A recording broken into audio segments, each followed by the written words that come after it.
우리 믿음에 동지된 소망회원 여러분, 안녕하셨습니까?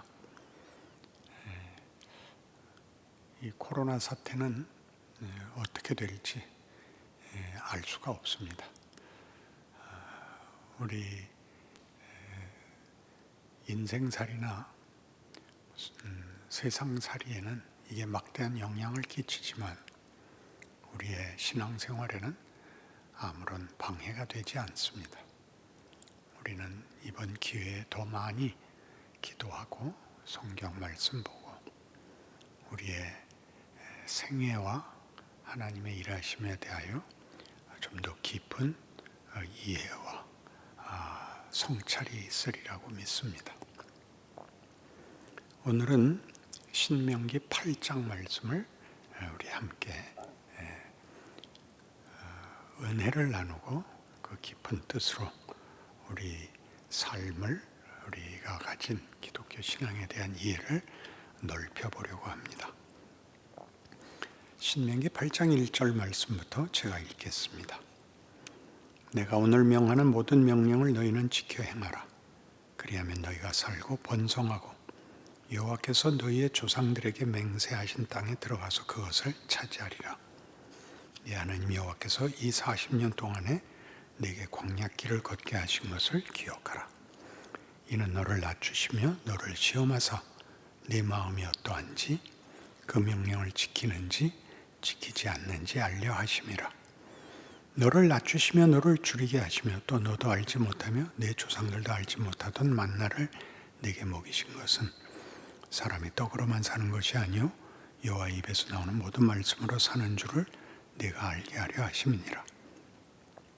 이 40년 동안에 내 의복이 헤어지지 아니하였고 내 발이 부르트지 아니하였느니라.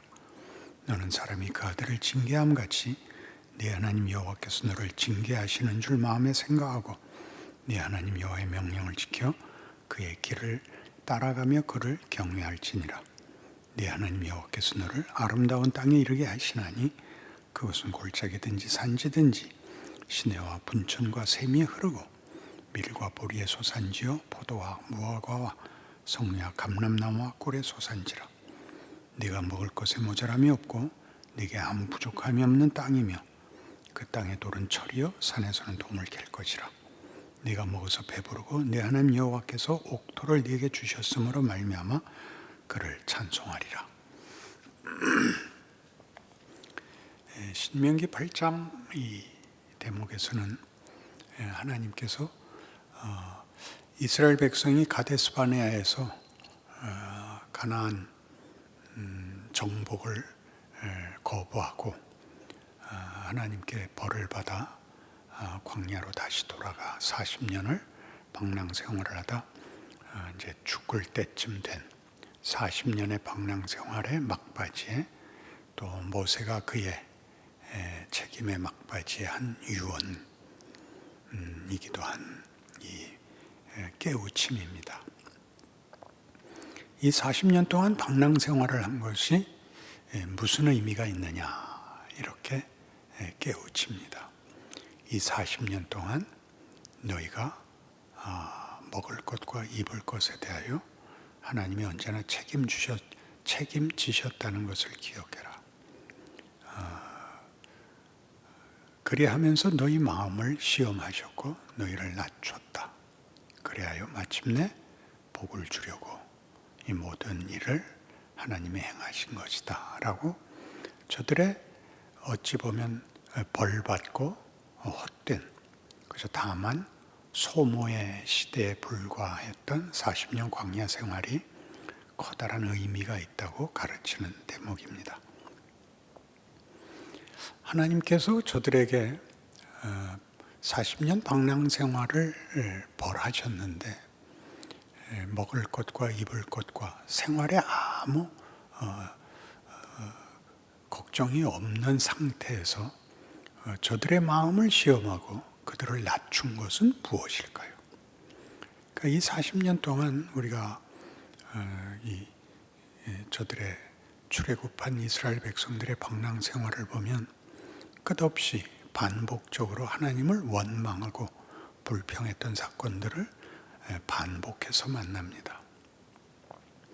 먹을 것도 넉넉하고 입는 것이나 다른 모든 문제에 문제가 없는데 저들의 마음을 시험하시고 저들을 낮추신 것은 무엇일까요? 저들은 왜 애굽으로 돌아가자 그랬을까요?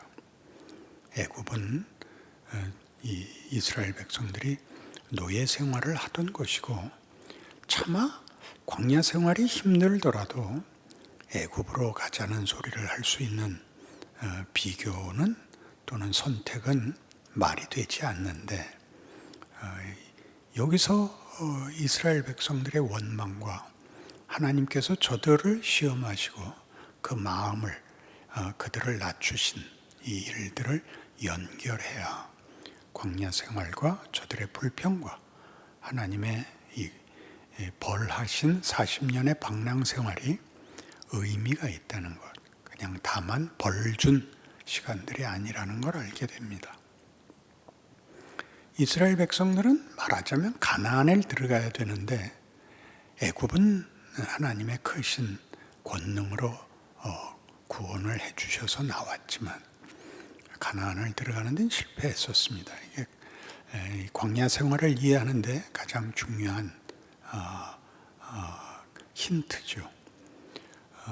가나안은 저들이 선택해야 됐고 저들이 선택해야 됐다는 건 저들이 책임을 져야 했던 곳입니다.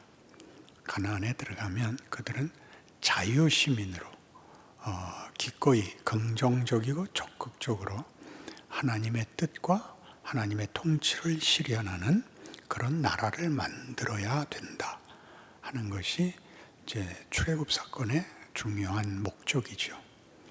저들은 거부했고 다만 믿음이 없고 군사력이 모자라고 하는 차원보다도 하나님이 하시려는 뜻, 하나님이 요구하시면 하나님이 그 요구에 상응하는 모든 지원을 또는 그 권능을 필요를 채우신다는 것을 광야 생활 속에서 배우지 못했습니다.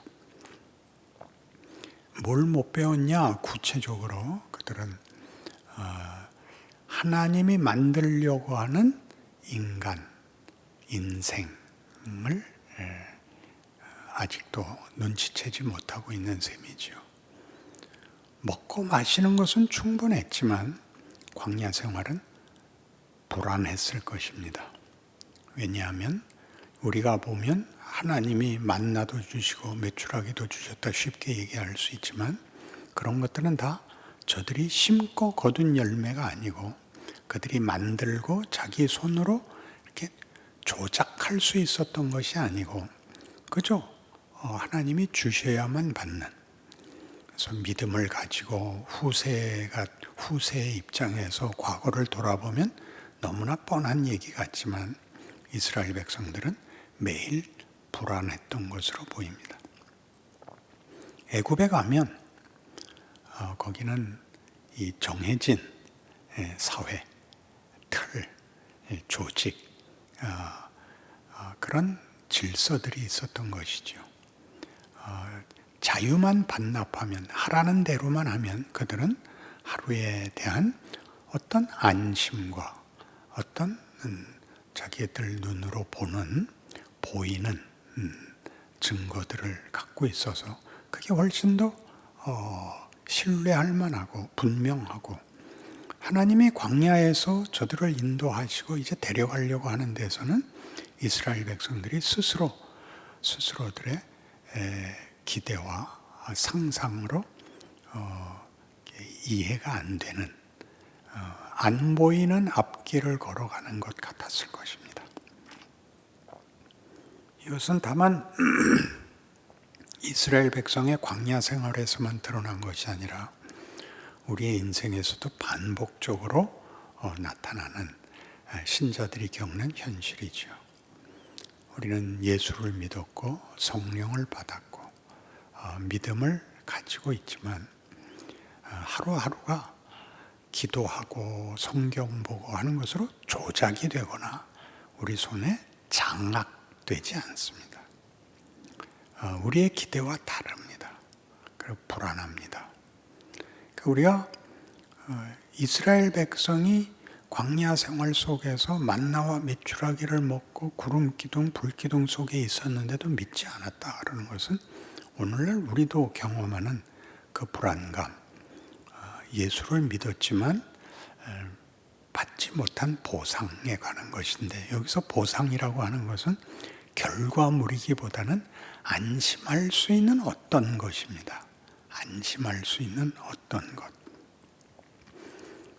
저들은 하나님께서 폭력과 공포에서 구하여 하나님께서 복 주시고 함께 하시고 편드시는 인생을 살아보라는 이 새로운 인간의 기회, 인간된 지위 같은 것에 대하여 아무 생각이 없었습니다. 그것이 마음을 낮추시고 시험하신 것입니다. 우리 현대라는 사회는 이 이스라엘이 출애굽하던 시대로부터 따지면 한 4,000년 가까이 흐른 3,000년이 넘는 긴 3,000년, 3,500년 좀 되는 긴 역사적인 시간의 차이가 있는데 그들보다 우리가 현대인이니까 더 많은 역사와 경험과 어떤 과학과 지식과 모든 것에서 이제 발전했다고 보지만 인간이 누구이며 인간이 무엇을 할 수 있는가, 인간이 갈증을 느끼는 가장 소중히 여기는 말하자면 정신적 어떤 만족, 인간의 정체성에 대한 어떤 그 납득 같은 것들은 전혀 발전하지 않았습니다. 경제나 사회나 교육 같은 것이 발전해서 인간이 더 나아지지 않았습니다. 이 문제들을 하나님이 반복적으로 모든 세대에 그 시대를 사는 각각의 사람들에게 하나님이 반복적으로 하시는 훈련이고 도전이고 그리고 현실입니다. 그러니까 우리가 여기서 얘기하는 사람이 떡으로만 살지 않고 여호와의 입에서 나오는 말씀으로 산다 이렇게 할 때는 순종하면 된다라든가 떡이 아니고 하나님의 말씀이다라는 것이 이렇게 모호한 식의 자기 깊은 이해를 갖지 못한 답임에도 불구하고 그게 정답으로 자꾸 반복되는 것이 사실 문제입니다. 하나님의 말씀이 우리에게 필요한 것은 떡이 우리의 정신적 양식이 될 수 없는 것과 같습니다. 그리고 우리가 입는 의복이 우리의 정체성을 바꿔줄 수 없는 것과 같습니다. 그건 그냥 장식에 불과하지요. 우리라는 존재의 가치, 지위 같은 것은 하나님만이 만드시는데 하나님이 어떻게 만드시느냐 그러면 창조주시며 심판자이신, 창조주시라는 건 여러분이 다 알아들으겠습니다만 심판자라는 것은 다만 잘잘못을 구별하여 상 주고 벌 주는 하나님이라는 뜻이 아니라 당신이 시작하신 일을 결과로 승리로 만드시는 하나님이라는 뜻입니다. 그러니까 하나님이 우리를 만드시고 우리를 만드실 때 목적한 것을 이루어 내시는 분이라는 것을 납득하는 시간이 신앙생활의 현실입니다. 세상의 위협과 유혹 속에서 우리는 세상의 것으로는 우리의 정체성이나 지위나 운명에 대하여 우리는 납득할 만한 답을 찾을 수가 없다라는 것을 배우고 또 우리의 소원도 기껏해야 밤낮 먹을 것과 입을 것에 급급한 것에 불과하고 진정한 정체성과 운명을 가져야 된다는 것을 우리는 늘 놓치곤 합니다. 그 일을 인하여 하나님이 우리 인생을 고단하게 하시죠. 어려움에 처해야 우리는 비로소 이 어려운 인생을 왜 계속 살아야 돼? 나는 뭐야? 어떻게 사는 게 잘 사는 거야? 이렇게 열심히 살아서 도대체 무슨 보상이 있는 거야? 라는 본질적인 질문을 할 수 있게 되고, 그것이 하나님이 우리한테 요구하는 이 광야 생활인 것입니다. 우리를 어떻게 낮추시느냐 하면 우린 답이 없습니다. 우리는 인간은 어떠해야 되는가, 인간은 어떤 소망을 가질 수 있는가에 대하여 우리의 상상력은 턱없이 모자랍니다.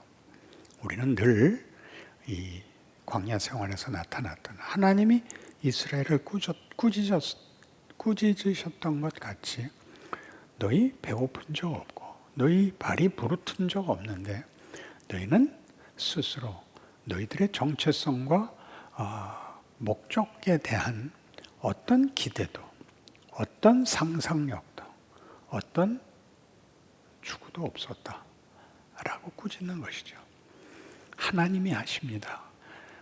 여호와의 말씀이라는 것은 여기서 어떤 명령이나 어떤 법이 아니라 하나님이 우리를 다루시는 우리의 지위를 나타냅니다.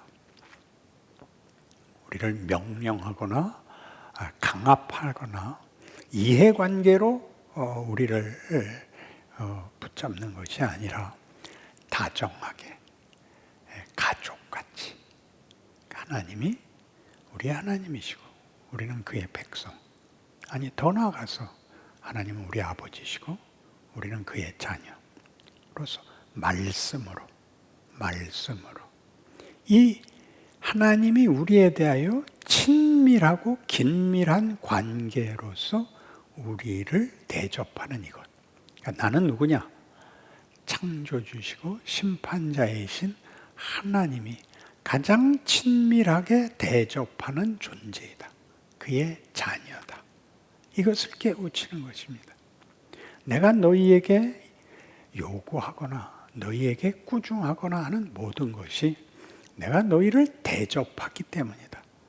너희를 내가 가장 귀히 여기기 때문이다.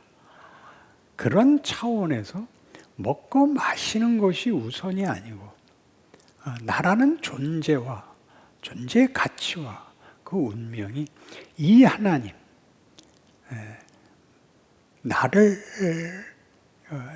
사랑하시고 나를 위하여 홍해를 가르실 수 있고 만나를 내리실 수 있고 그 아들을 보내실 수 있는 하나님의 가장 기뻐하시는 상대, 목적이다 라는 것을 알아야 되는 것입니다.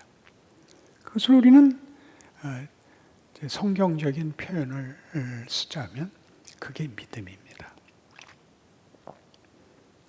우리는 예수를 믿는 사람들인데 예수를 믿는다는 것은 하나님이 나를 위하여 그 아들을 보내셨다는 것을 믿는 것입니다.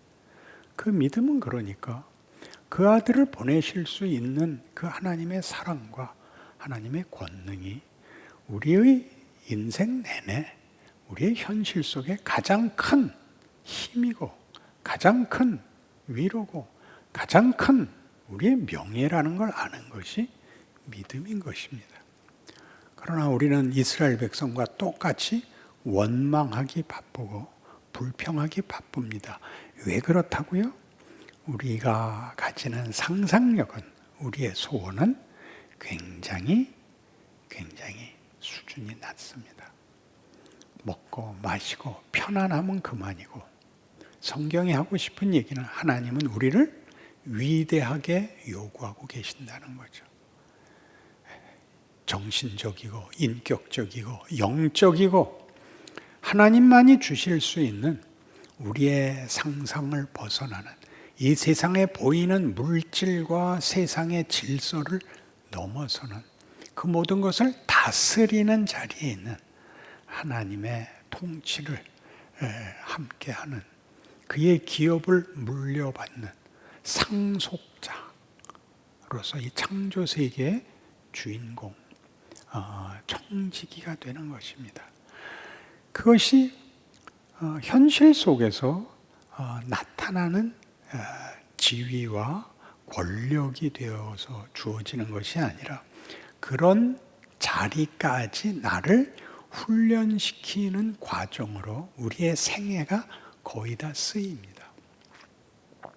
빨리빨리 위대해져서 빨리빨리 하나님께 도움이 되는 쓸모있는 종이 되자, 하나님의 자녀가 되자는 약간 성급한 것입니다.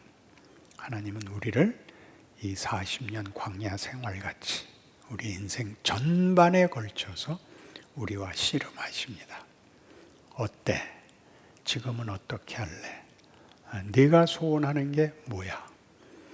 나한테 필요를 말해봐. 나는 그렇게 생각하지 않아. 너 네 고집대로 해보겠다고? 좋아, 한번 해봐. 이것이 우리의 인생입니다. 그래서 우리의 인생은 마치 실패와 후회로만 범벅이 돼 있는 것 같지만 그것들이 다 일을 합니다. 오늘 본문에도 나오는 바와 같이 오늘 신명기 8장 3절 다시 읽죠. 너를 낮추시며 너를 줄이게 하시며 또 너도 알지 못하며 네 조상들도 알지 못하던 만나를 네게 먹이시는 것은 사람이 떡으로만 사는 것이 아니요 여호와 입에서 나오는 모든 말씀으로 사는 줄을 네가 알게 하려 하심이라입니다. 인간이라는 존재가 우리가 조작할 수 있고 우리가 만들 수 있는 것의 총집합 정도가 아니라 상상할 수 없는 하나님의 영광이 드러나는 하나님의 권능이 드러나는 존재요 그런 지위라고 우리로 알게 하시고 싶어 하십니다. 그러니 우리의 삶에 닥치는 고난이나 환난을 성경은 긍정적으로 다루죠. 잠깐 받는 환난에 경한 것이 크고 영원한 영광에 중한 것을 이루는 줄 내가 안다. 바울이 한 고백입니다. 그러니 하나님이 우리를 뭘 만들려고 하는지, 광야 생활은 아무것도 생산적인, 물질적으로 생산적인 적일 수 없었습니다. 우리의 신자의 인생도 어찌 보면 보이는 일에 있어서 우리가 아무런 생산도 없을 수 있습니다. 그러나 우리의 영혼이, 우리라는 존재가 계속 자라나는 그런 인생을 사는 것이 신앙 현실입니다.